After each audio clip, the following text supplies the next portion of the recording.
आदरणीय गोरखा आमा बाबा बाजू भाई दीदी बहने भारतीय जनता पार्टी सदैव गोरखा समाज संघ उभिएको छ। साथियों धन्यवाद।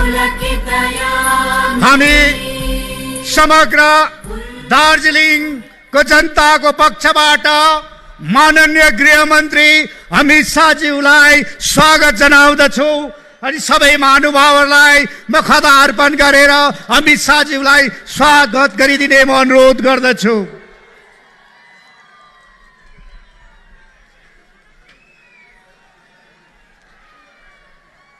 र गोर्खा राष्ट्रिय मुक्ति मोर्चा अध्यक्ष मन घिसिङको पक्षबाट खदा अर्पण गरिँदैछ। त्यसरी नै निरज जिम्बाज्यूको बाहुलीबाट टोपी उडाइदिँदैछ। त्यसरी नै एनबी छेत्रीज्यूको पक्षबाट खदा अर्पण गरिँदैछ। यसरी नै आरबी राईको पक्षबाट खदा अर्पण गरिँदैछ। हाम्रा महिला मोर्चाको पक्षबाट श्रीमती शारदा राईज्यूबाट खदा अर्पण गरिँदैछ।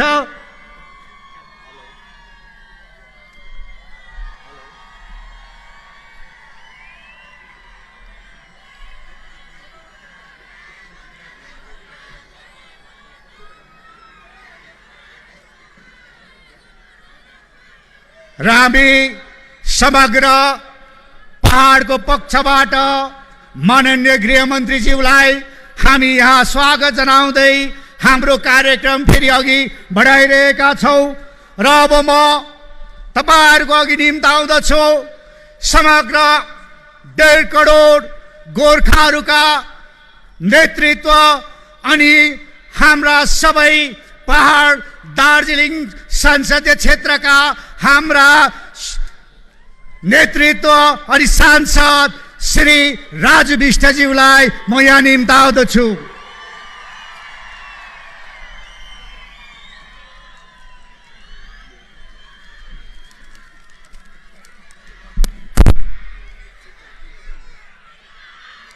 भारत माता की। यसरी चल्दैन। कलकत्तामा भुइँचालो आएको हुनुपर्छ, भुइँचालो आएको हुनुपर्छ। हात माथि गर्नुहोस्। भारत माता की, भारत माता की। जय गोर्खा, जय गोर्खा, जय श्री राम, जय जय श्री राम। महाकाल बाबा सिन्चेल देवी को आशीर्वाद लिँदै आजको यस एउटा ऐतिहासिक जनसभामा म सर्वप्रथम हाम्रा सबैका आदर्श मार्गदर्शक र साथै गोर्खा प्रेमी भारत देशका यशस्वी गृहमन्त्रीजीलाई स्वागत जनाउन चाहन्छु। ताली बजाएर स्वागत गराइदिनुहोस्। त्यसैले म भन्छु भारतीय जनता पार्टीको संकल्प भनेको मोदीजीको वचन हो, अमित शाहजीको वचन हो। उहाँले हामीहरुका एलायन्स पार्टीका साथीलाई भन्नुभएको थियो म स्वयं दार्जिलिङ आउँछु। भारत देशको गृहमन्त्रीजी तपाईहरुका लागि 2 दिन दार्जिलिङ आउदिनु पनि भयो र साथमा 1 रात दार्जिलिङमा बिताउनु पनि भयो। त्यसैले फेरि पनि एकचोटी ताली बजाएर उहाँलाई स्वागत गराउनुहोस्।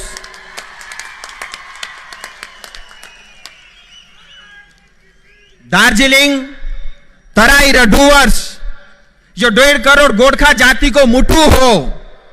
यो हामीहरुको गोर्खा जातिको राजनीतिक केन्द्र पनि हो र सांस्कृतिक र आध्यात्मिक केन्द्र पनि हो। तर अहिले दार्जिलिङको राजनीतिमा ग्रहण लागेको छ र हामीहरुका ठुलदाई मालदाई दुवै भाइ अहिले टीएमसी को जुत्ता लगाएर यो पहाडमा राजनीति गर्दैछन्, यो पहाडमा राजनीति गर्दैछन्। तर यो टीएमसी भन्ने हाम्रो मान्छेलाई शहीद बनाउने, गोर्खा जातिलाई जात जातमा बाँट्ने, हामीहरुका दाजुभाइलाई विस्थापित बनाउने शहीद बनाउने, घर कुर्की गराउने यो पार्टी हो। यस्तो पार्टीलाई हामीले कहिल्यै पनि समर्थन गर्दैनौं। गोर्खा मरेर जान्छ तर कहिल्यै पनि टीएमसी लाई भोट दिँदैन, कहिल्यै पनि टीएमसी लाई भोट दिँदैन। र हामीहरूको समाधान भनेको भारतीय जनता पार्टीले गर्छ। भारतीय जनता पार्टीको संकल्प हो, मोदी जी को वचन हो, अमित शाह जी को वचन हो। तपाईको सांसद हुनाले मेरो पनि जिम्मेदारी हो। म 1.5 करोड गोर्खाको राजनीति गर्छु, खाटी राजनीति गर्छु, साँचो राजनीति गर्छु। अब आज यस पवित्र मञ्चमा धेरै भट्याउन पनि मिल्दैन। स्वयं भारतका गृहमन्त्रीजी आउनु भएको छ, धेरै कुराहरू तपाईहरुका समक्ष राख्नुहुन्छ। एक दुईवटा कुरा म अझै थप्न चाहन्छु। 2019 को चुनावको समयमा तपाईहरुलाई मैले वचन दिएको थिए, अगर कानून पास गरेर भए पनि मिनिमम वेज लागू गर्नु पर्दाखेरि म गरेर देखाउँछु भनेको थिए। र आज म तपाईलाई भन्न चाहन्छु, पार्लियामेन्टमा बिल पास भयो, पीएलए एक्ट 1951 खत्म भयो। अब चिया बगानमा खटी खाने आमा बुबाले रोजाना कम से कम 350 रुपैयाँ मिनिमम वेज पाउने छन्। 350 रुपैयाँ। हामीसँग पर्जापट्टा छैन। बीजेपी सरकारले संकल्प पत्रमा हालिदिएको छ, चिया बगानमा बस्ने, वन बस्तीमा बस्ने, डीआई फन्डमा बस्ने, सिंकोना बगानमा बस्ने हामीहरूका समस्त जनताले चाँडै नै पर्जापट्टाको अधिकार पनि पाउनेछन्, पर्जापट्टाको अधिकार पनि पाउनेछन्। र यो समयकाल परिस्थिति मिलेर आएको छ। यो गोर्खा स्वाभिमानको चुनाव हो। यो समयलाई खेर फाल्नु हुँदैन। समयकाल परिस्थिति मिलेर आएको छ र सबै एक भएर बंगालमा 200 भन्दा बढी सिट भारतीय जनता पार्टीको आउँदैछ। यो पहाडमा पनि 3टै सिट भारतीय जनता पार्टीलाई नै हामीले भोट दिएर जिताउनु पर्छ। म तपाईहरुलाई वचन दिन्छु, जति पनि संकल्प छ भारतीय जनता पार्टीले पूरा गर्छ, अवश्य पूरा गर्छ। भारत माता की, भारत माता की जय गोर्खा। म हाम्रा सबै एलायन्स पार्टीका साथीहरुलाई पनि म धन्यवाद टक्राउन चाहन्छु। 2019 मा पनि गोर्खा एकता कायम राख्नमा हामीहरू सफल भएका थियौं। फेरि पनि एकचोटी उहाँहरूले सहयोग गर्नुभयो, त्यसका लागि सबैलाई मोरी मोरी धन्यवाद। भारत माता की।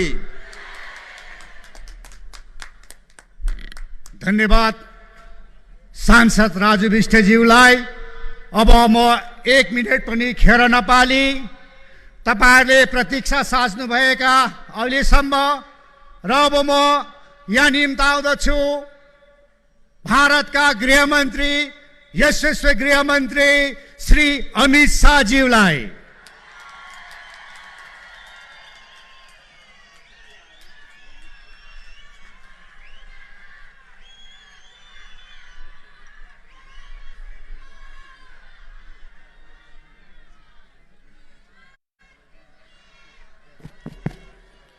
मेरे साथ बोलिए, भारत माता की। अरे भाई, दार्जिलिंग आया हूं। ये वीरों की भूमि है, गोरखाओं की भूमि है। आवाज ऐसी रहेगी क्या? ममता दीदी तक कलकत्ते में आवाज जानी चाहिए। मेरे साथ दोनों हाथ उठाइए, विजय के संकल्प की मुट्ठी भींचिए और प्रचंड आवाज से बोलिए, भारत माता की, भारत माता की, भारत माता की। मेरे साथ बोलिए, जय गोरखा, जय गोरखा, जय गोरखा। आज जिनको मैं जिताने के लिए आया हूं, ऐसे हमारे दार्जिलिंग विधानसभा के प्रत्याशी नीरज तमांग जिम्बा जी। आगे आओ नीरज, आगे आओ। तुम ताली बजाओ नीरज भाई के लिए सब लोग। कर्सियंग के हमारे प्रत्याशी श्री विष्णु प्रसाद शर्मा जी, विष्णु भाई आगे आओ। ये दोनों को प्रचंड बहुमत से जिताकर दीदी को सभी जुर्मों का हिसाब किताब देना है। बैठिए बैठिए। मेरे साथ यहां के लोकप्रिय सांसद और मेरे दोस्त युवा सांसद और पूरे देश के गोरखा नेता भाई राजू बिष्ट के लिए जोर से ताली बजाइए। जीएनएलएफ के नेता भाई मान घिसिंग जी, समग्र गोरखा जाति का पूरे जीवन के लिए, लंबे समय के लिए संघर्ष कर हित करने वाले सीपीआरएम के नेता श्री आरबी राय साहब के लिए ताली बजाइए।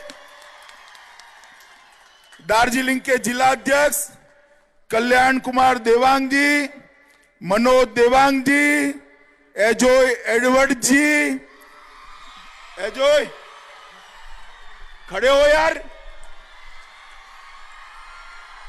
श्री विकास राय जी, प्रताप खाटी जी, स्वराज थापा जी, शारदा राय जी, श्री तिलक चंद्र रोका जी, एमएल राय जी, राजू प्रधान जी, गोविंद छेत्री जी, मेरे साथ यहां पर दिल्ली से आए हुए भाजपा के राष्ट्रीय प्रवक्ता भाई संजय मयूख जी, दिल्ली के नेता राजीव बब्बर जी, प्रवासी इंचार्ज ब्रिजेश सिंह जी, और आज पूरा देश जिन पर नाच करता है ऐसे मेरे प्यारे गोरखा भाइयों बहनों माताओं और मेरे जिगर के टुकड़े जैसे युवा मित्रों, सबसे पहले तो मैं एक खूबसूरत वादी और ऐतिहासिक स्थान पर आकर अपने आप को भाग्यशाली समझता हूं कि मैं आज आप लोगों के बीच में यहां पर आया हूं। मैं इस पावन भूमि पर महाकाल मंदिर, धीरधाम मंदिर और विश्व शांति पगड़ा जहां पर उपस्थित है, ये तीनों स्थानों को प्रणाम कर मैं अपनी बात शुरू करना चाहता हूं। मित्रों, स्वतंत्रता संग्राम में दार्जिलिंग ने बहुत बड़ी भूमिका निभाई। दहल बहादुर गिरी, हेलेन लेप्चा, गागा छिरिंग, पुष्प कुमार घिसिंग जैसे अनेक स्वतंत्रता सेनानियों ने देश को आजाद करने के लिए इसी भूमि से संघर्ष किया है। वो सभी को मैं बहुत बहुत नमस्कार करता हूं। और आज मैं यहां आया हूं तब सबसे पहले एवरेस्ट चढ़ने वाले भारत के गौरव तेंजिंग शेरपा को भी हृदय से प्रणाम कर मेरी बात की याद करता हूं। महान साहित्यकार इंद्र बहादुर राय को भी मैं याद करना चाहता हूं। और मित्रों, सबसे ज्यादा आप सभी को इतनी बड़ी संख्या में मोदी जी के समर्थन में यहां उपस्थित होने के लिए यहां बैठे हैं, पीछे बैठे हैं, ऊपर बैठे हैं, वो सभी को प्रणाम कर मेरी बात की शुरुआत करना चाहता हूं। मित्रों, ये दार्जिलिंग देश के सबसे खूबसूरत शहरों में से एक, सबसे खूबसूरत स्थानों में से एक और देश के सबसे पुराने स्थापित शहरों में से एक। देश में सबसे पहली बिजली 1897 में हमारे दार्जिलिंग के अंदर आई थी सबसे पहले। 1850 में यहां पर दूसरी नगर पालिका बनी, म्युनिसिपैलिटी बनी। मद्रास के बाद दार्जिलिंग पहली म्युनिसिपालिटी बनी और चाय बागान के रूप में पूरे बंगाल में सबसे पहला इंडस्ट्रियल एक्टिविटी भी मेरे दार्जिलिंग के अंदर शुरू हुआ है। मित्रों, ये छोटी सी जगह ने हमारे देश के आजादी के लिए, देश के विकास के लिए बहुत बड़ी भूमिका निभाई है।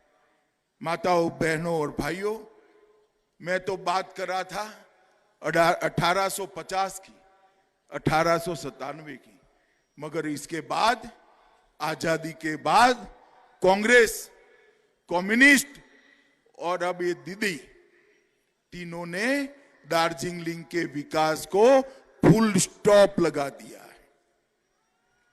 मुझे बताइए, ये दार्जिलिंग 21वीं शताब्दी के अनुरूप दार्जिलिंग बना है क्या? बना है क्या? देश बहुत आगे निकल गया, मेरा दार्जिलिंग वहीं का वहीं रह गया। क्यों हुआ ऐसा? क्योंकि सबने दार्जिलिंग को सिर्फ आराम करने की जगह के रूप में ट्रीट किया, किसी ने दार्जिलिंग का विकास नहीं किया। मैं आज आपको कहने आया हूं, भारतीय जनता पार्टी और इसके सहयोगी दल के सारे नेता यहां बैठे हैं। एक बार आप मोदी जी को मैंडेट दे दीजिए, 5 साल में दार्जिलिंग की सभी समस्याओं का समाधान नरेंद्र मोदी जी निकाल कर देंगे। मित्रों, बंगाल के अंदर भारतीय जनता पार्टी की सरकार बन रही, दीदी अब रोक नहीं सकती। 200 से ज्यादा सीटों के साथ सरकार बन रही। दार्जिलिंग की 3 सीटें भारतीय जनता पार्टी के लिए बहुत महत्वपूर्ण है। मैंने कल एक इंटरव्यू में कहा है, एक और अगर भाजपा 200 सीटें जीतती है तो एक और 197 सीटों का विजय है, और दूसरी ओर हमारी ये 3 पहाड़ की सीटों का विजय है।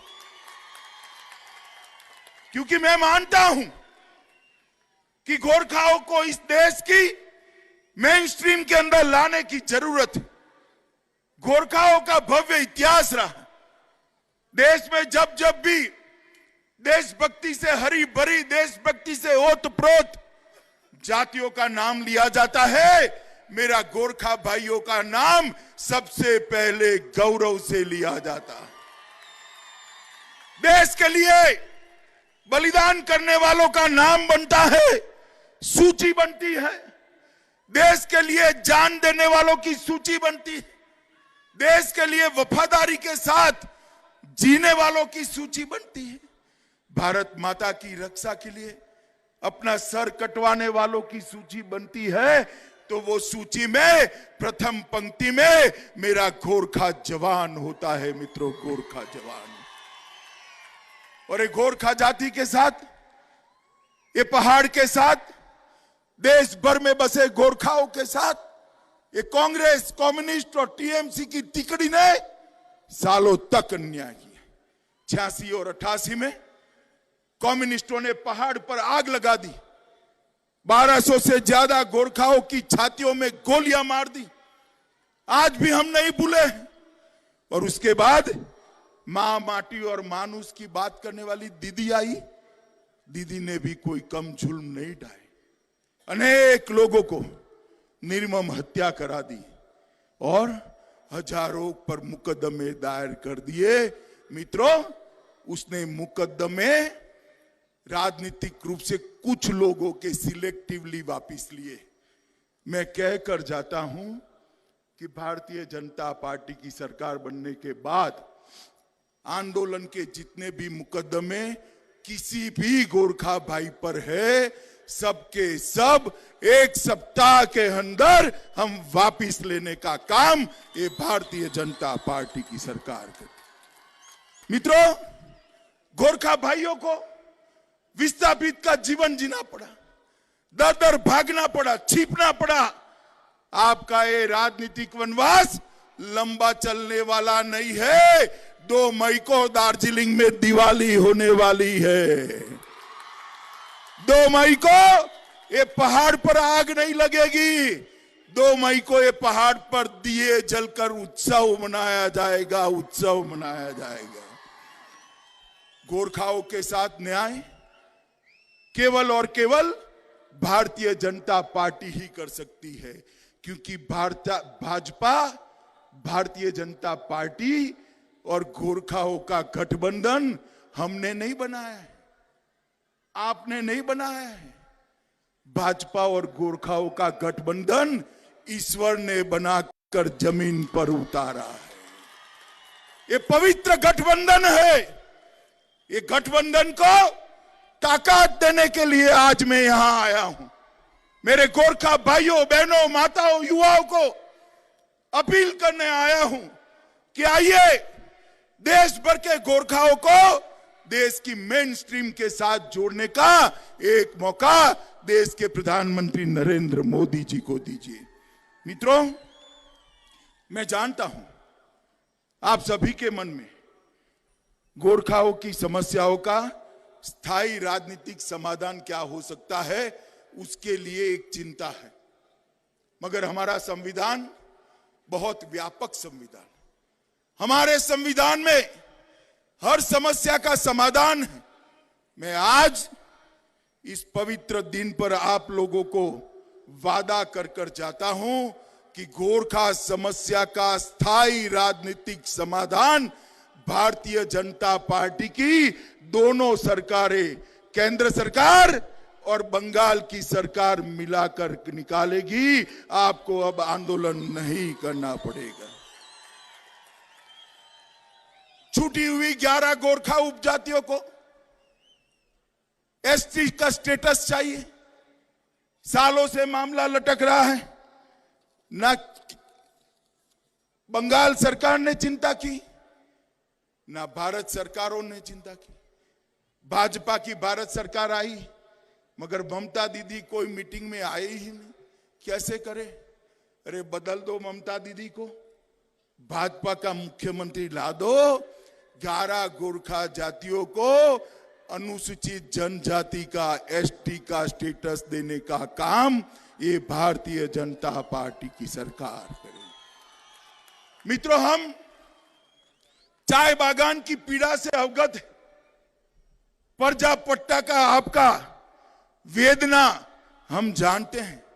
पीढ़ी दर पीढ़ी चाय बागानों में काम करने के बावजूद, पीढ़ी दर पीढ़ी सिनकोना बागान में काम करने के बावजूद पर्जा पट्टा नहीं मिलता है। हमने तय किया है कि पर्जा पट्टा 6 महीने के अंदर हर गोरखा भाई बहन को देने का काम हम करेंगे। चाय बागान के मजदूरों के लिए अभी अभी जो बजट नरेंद्र मोदी सरकार ने रखा, उसमें 1000 करोड़ रुपए की घोषणा की। 1000 करोड़ रुपया चाय बागान के मजदूरों के, हमारे श्रमिकों के लिए, उनके रहने के घरों के लिए, उनके लिए अच्छे हेल्थ सेंटर बनाने के लिए और उनके बच्चों की प्राइवेट स्कूल बनाने के लिए भारतीय जनता पार्टी खर्च करने वाली है। मित्रों, खर्च। और चाय बागान के श्रमिकों का वेतन, हम आज तक जो शोषण हुआ हो चुका है, चाय बागानों के मजदूरों का वेतन हम बढ़ाकर 350 रुपये तक ले जाने का हमारे संकल्प है। मित्रों, दार्जिलिंग की सबसे बड़ी समस्या पीने का पानी है। इसके कई रास्ते हैं, पहाड़ है, पानी को बचाने के कई रास्ते हैं, मगर किसी ने करा नहीं है। गांव में, शहर में जल संचय के काम के माध्यम से एक सुंदर व्यवस्था कर 600 करोड़ रुपया इन्वेस्ट कर भारतीय जनता पार्टी की सरकार दार्जिलिंग के पीने के पानी की समस्या का हम गंभीरता के साथ रास्ता निकालने वाले हैं। 600 करोड़ रुपए। सबसे ज्यादा बारिश होती है ऐसा क्षेत्र है मेरा दार्जिलिंग। ये पहाड़, इसके जल संचय की व्यवस्था नहीं की। संचित करे हुए जल को घर तक पहुंचाने की व्यवस्था नहीं की, संचित किए हुए जल को शुद्ध करने की व्यवस्था नहीं की। ये सारी व्यवस्था है असंभव नहीं है। दिल में प्यार चाहिए क्षेत्र के लिए, दिल में लगन चाहिए, पानी पीने के लिए, घर के पानी के लिए, माताओं बहनों को जो तकलीफ पड़ती है इसके लिए मन में दर्द चाहिए। वो दर्द नरेंद्र मोदी जी के दिल में है मित्रों, वो दर्द नरेंद्र मोदी जी के। ये सिंकोना के सारे पार्क सिकुड़ रहे, औषधियों के सारे पौधे मर रहे, इसके अंदर नए प्रकार की औषधियों को लगाया नहीं जाता। आयुर्वेद दुनिया भर में बढ़ रहा है मगर ये औषधीय पार्क मर रहा है।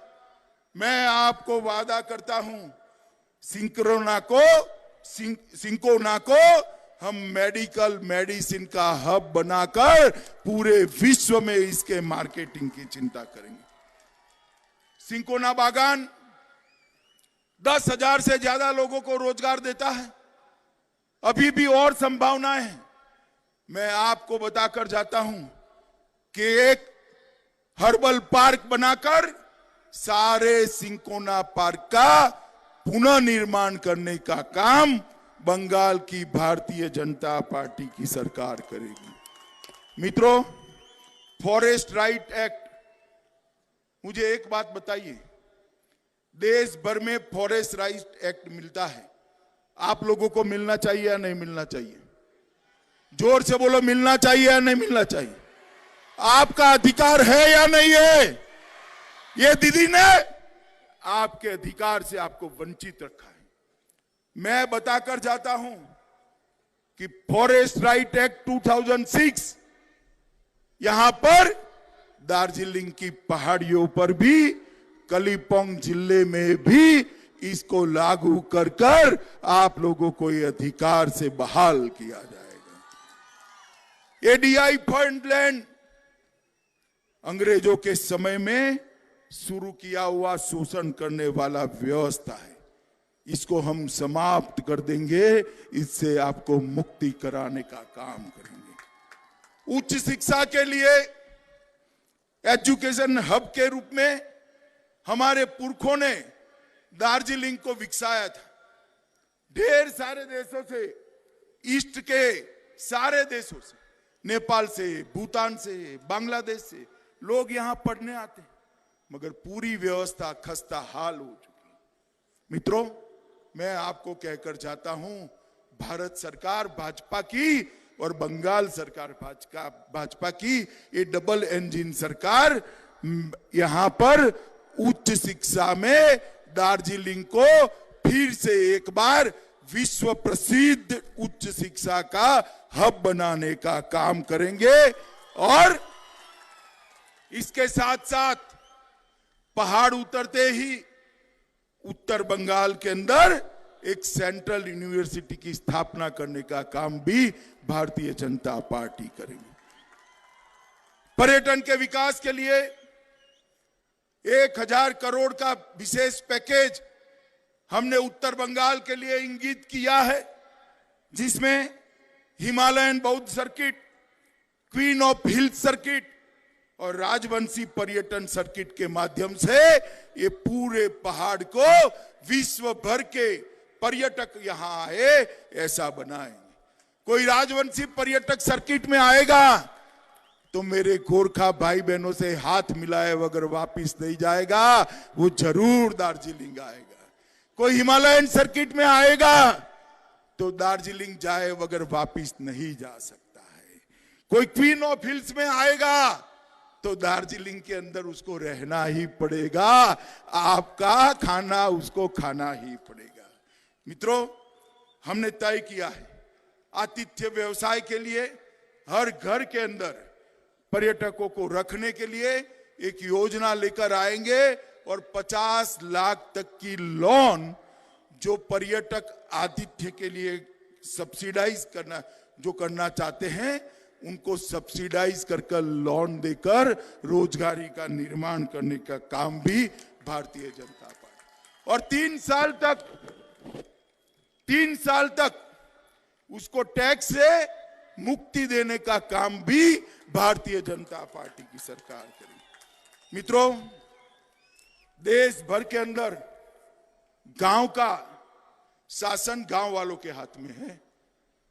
ये पंचायती राज ये गांधी जी की कल्पना थी। डेमोक्रेसी, लोकतंत्र तब तक परकोलेट नहीं होता जब तक पंचायती राज अस्तित्व में नहीं आता। मुझे बताओ भाई, आपका पंचायती राज का चुनाव हुआ है क्या? हुआ है क्या? होना चाहिए नहीं होना चाहिए? ये जम्मू कश्मीर में 1947 से नहीं होता था। 370 कलम भाजपा ने हटा दी। 370वीं कलम हटाने के साथ ही जम्मू कश्मीर में सारे पंचायतों के चुनाव हुए। हम भी सरकार बनने के बाद 6 ही महीनों में सारे पहाड़ पर पंचायत के चुनाव करने का काम करेंगे। ढेर सारे आपके पैसे, चाहे मनरेगा के हो, पीएमआरएफ के हो, आरआईडीएफ के हो, केंद्रीय आवास योजना के हो, ये भतीजे के लोग खा गए। भतीजा जानते हो ना? जानते हो ना? ये दीदी उसको मुख्यमंत्री बनाना चाहती है। आप चाहते हो? आप चाहते हो? अब उनको ऐसा है कि पैसा खा गए, कौन पूछने वाला है। ये दीदी के सारे सिंडिकेट वाले मौज मस्ती में हैं। मैं गोरखा भाइयों बहनों माताओं आपको कहने जाता हूं, ये अपने आप को जो तुरम खान समझते हैं, हमारी सरकार बना दीजिए। जेल की सलाखों में रोटियां तोड़ने के लिए हम मजबूर कर देंगे। अरे शिक्षकों की भर्ती में भ्रष्टाचार। जो शिक्षक, जो टीचर बच्चे को पढ़ाता है, ये पवित्र व्यवसाय के अंदर आपने भ्रष्टाचार किया है, हम आपको नहीं छोड़ेंगे। इसकी एसआईटी होगी और जेल की सलाखों के पीछे जाना पड़ेगा। मित्रों, हम एक बात मैं आपको बताता हूं, दार्जिलिंग का अधिकार है कि दार्जिलिंग म्युनिसिपैलिटी को दार्जिलिंग म्युनिसिपल कॉरपोरेशन में बदलना चाहिए। और हमें आपके अधिकार की पुष्टि करते हैं। भारतीय जनता पार्टी की बंगाल सरकार बनने के बाद दार्जिलिंग म्युनिसिपैलिटी को दार्जिलिंग म्युनिसिपल कॉरपोरेशन में बदलने का काम भारतीय जनता पार्टी। हम चाहते हैं कि देश भर में जो गोरखा भाई यहां के हैं और जो नेपाली भाई नेपाल से आए हैं, वो भी मेरे अपने हैं, मेरे भाई है। कोई उसको कुछ भी डराए, डरिएगा मत। गोरखाओं और नेपालियों के सम्मान के लिए भारतीय जनता पार्टी किसी के भी साथ लड़ाई कर सकती है। मैं आज आपको बताने आया हूं, हम गोरखा भाषा को बंगाल की सहभाषा के रूप में स्थापित कर ऑफिशियल भाषा का दर्जा देने का काम करेंगे। प्रसार भारती, दूरदर्शन नेपाली में अलग टीवी चैनल बनाकर आपके एजुकेशन और आपके मनोरंजन के लिए काम करेंगे। अभी मुझे तो मालूम ही नहीं था। कल मैं गया रोड शो में, हमारा प्रत्याशी, क्या नाम है उसका, सुबह प्रताप, मेरे कान में घुसुरपू करे कि भाई साहब एनआरसी एनआरसी। मैंने कहा भाई एनआरसी कहाँ है, कौन लाने वाला है? अभी तो कोई योजना ही नहीं। कि नहीं भाई साहब, एनआरसी आएगा तो गोरखाओं को तकलीफ होगी। ये दीदी आपको डरा रही है और डराकर उसके जुर्म आप भूल जाओ ऐसा करना चाहती है। मगर गोरखाओं पर जो जुर्म किया ना दीदी, गोरखा भूलेंगे नहीं। भूलेंगे क्या? भूलेंगे क्या? देखो, मैं आपको स्पष्टता कर जाता हूं, एनआरसी की अभी कोई बात ही नहीं है, मगर भविष्य में भी आएगी। कोई गोरखा का बाल बांका कोई नहीं कर पाएगा। कोई आपको डराने के लिए आए, मेरे नाम से कहना कि देश के गृह मंत्री ने कहा है गोरखाओं को डरने की जरूरत नहीं है। ये अफवाहें फैलाकर अपनी राजनीतिक रोटियां सेकना चाहते। मैं इस मंच से दीदी को कहना चाहता हूं, दीदी एक गंदी राजनीति अब नहीं चलेगी। गोरखा युवा जागरूक हो चुका है। गोरखा युवा आपके खिलाफ लड़ेगा। गोरखा युवा अत्याचारों का हिसाब किताब करेगा। क्या डराना चाहती हो? इस तरह से डर जाएंगे क्या? मैं आपको कहता हूं, गोरखा इस देश की शान है, इसका बाल भी बांका नहीं हो सकता। कोई गोरखा कभी घुसपैठिया हो नहीं सकता। ये उसी की ही भूमि है। जितनी मेरी है उतनी आपकी है।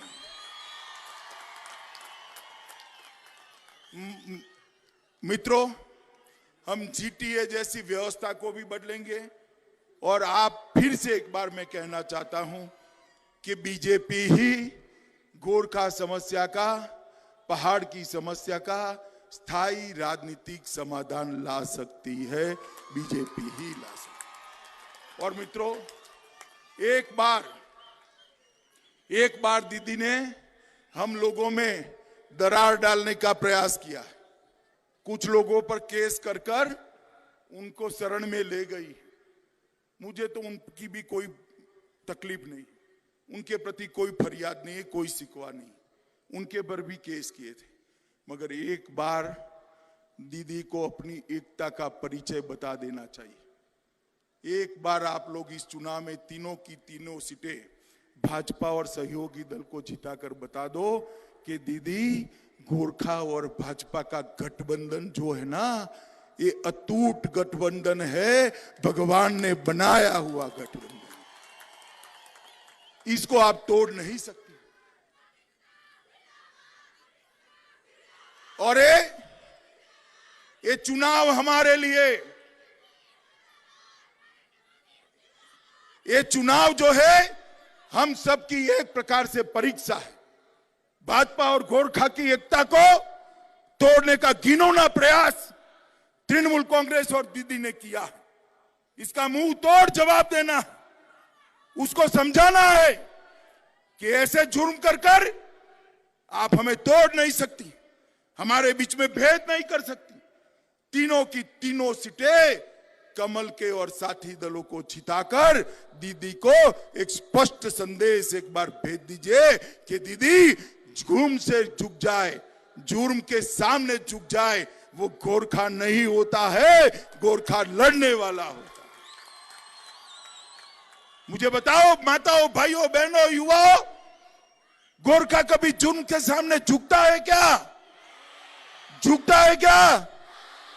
पूरे बंगाल के अंदर इस दीदी ने सिंडिकेट का राज चला है, घुसपैठिए घुसाए हैं और घुसपैठियों के माध्यम से वो अपनी वोट बैंक खड़ी करे।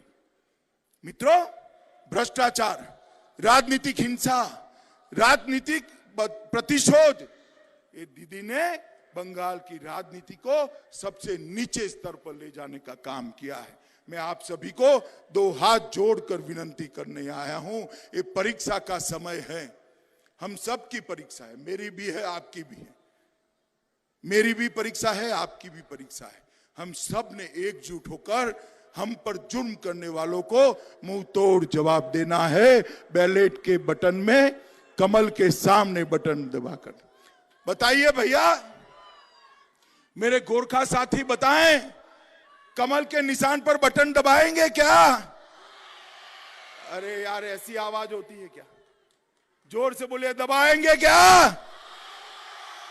भाजपा और साथी दलों को जिताएंगे, तीनों तीन सीट पर विजय प्राप्त करेंगे। देखो माताओं, बहनों, भाइयों, बटन तो कमल के सामने जरूर दबाना, मगर इतने गुस्से के साथ दबाना कि बटन पहाड़ पर दबे, करंट कलकत्ते में दीदी को लगे। क्या मोदी जी के हाथ आप मजबूत करोगे? पहाड़ की समस्याओं का समाधान करोगे? हम पर किए गए अन्याय का हिसाब किताब करोगे? तो मेरे साथ दोनों हाथ उठाइए, उठाइए दोनों हाथ। और प्रचंड आवाज से भारत माता का जय घोष करिए। भारत माता की, भारत माता की, भारत माता की जय गोरखा, जय गोरखा, जय गोरखा। वंदे वंदे वंदे। आप सभी का बहुत बहुत धन्यवाद। आप सभी को बहुत बहुत शुभकामनाएं।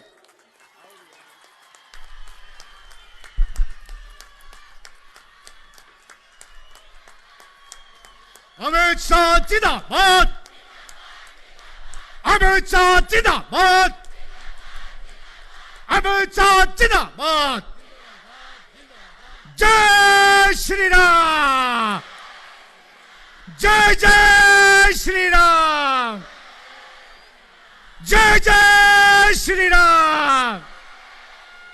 जय गोरखा, जय गोरखा, जय गोरखा। धन्यवाद। म समग्र पहाडको जनतालाई धन्यवाद दिदछु। साथसाथै हाम्रा भारत सरकारका गृह मन्त्री सम्माननीय